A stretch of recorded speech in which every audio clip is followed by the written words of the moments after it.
So the next thing I want to talk about is smart lifestyle in terms of urban innovation.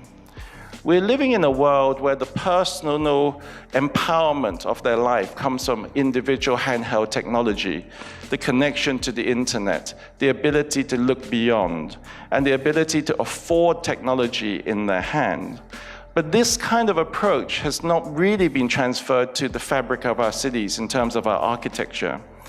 And this man, who we all know, really changed the way in which we see space. I mean, not many people interpret it that way, but in his hand is actually a building that contains gigabytes of virtual space.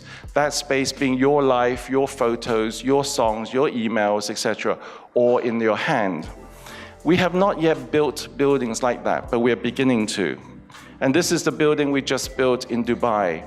It's called the Pad, and it's a building that takes a direct analogy to an iPhone. In fact, the Pad building was originally called the iPad before Apple produced the product, the iPad.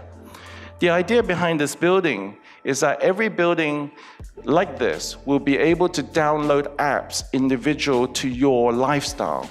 If your lifestyle is into sports, your apartment becomes sports orientated. If your life is about meditation, you can download apps that help you live a more balanced life.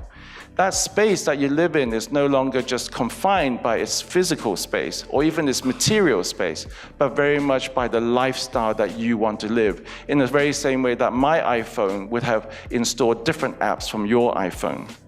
And this approach to this new kind of architecture allows these buildings to be individually customized to the lifestyle of each person that lives in them.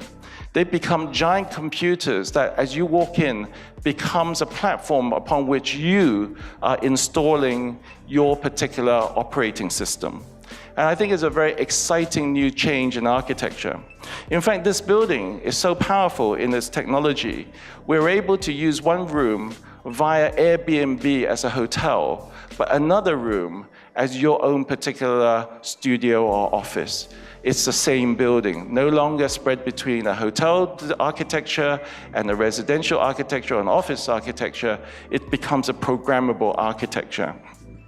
We really see a lot of potential in this. Imagine a city where we are no longer confined by zones of particular use. A central business district can be reprogrammed into a hotel district, and a residential district can be reprogrammed into an innovation district. Very exciting. Inside, to deal with the spatial issues, we use virtual reality in all the apartments, able to link every space to any other space in the world via the internet. We're able to detect the moods of the people. You can change the physical feeling within the space depending on how you feel. And that, again, is a new smart material approach, which traditional materials can no longer do. All of these apartments are smart and they're pre-designed. They're not like the traditional architecture where we build them as we go. They're pre-designed and pre-built in a factory and then installed. And even the physical aspects of the space, here in the living room, your furniture can rotate on a round table, able to reorientate the way in which your furniture sees the view outside the building.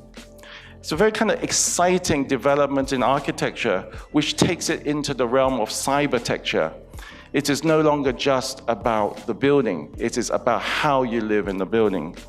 In fact, how we live is often very much tied into our health. If we are not healthy, we're not living well. So here in this building, every bathroom is empowered with our new technology called Cybertecture Health. And every mirror in the bathroom automatically detects the level of your health and guides you in your daily life in terms of your diet and your exercise. In your reflection, applications pop out depending on the data that's been acquired in order to gauge and help you modulate your life. Your cybertecture is now your friend. Your cybertecture is now your health advisor. And this is not science fiction. This is a real piece of technology, and it's now readily available to be installed in any building around the world. You know, This thing called the Internet of Things allows most of the devices that we normally see in our architecture to now be connected to the internet.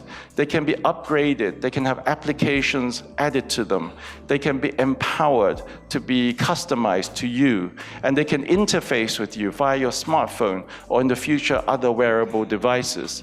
That will change very much the fabric of how we build our buildings and how we live in our buildings.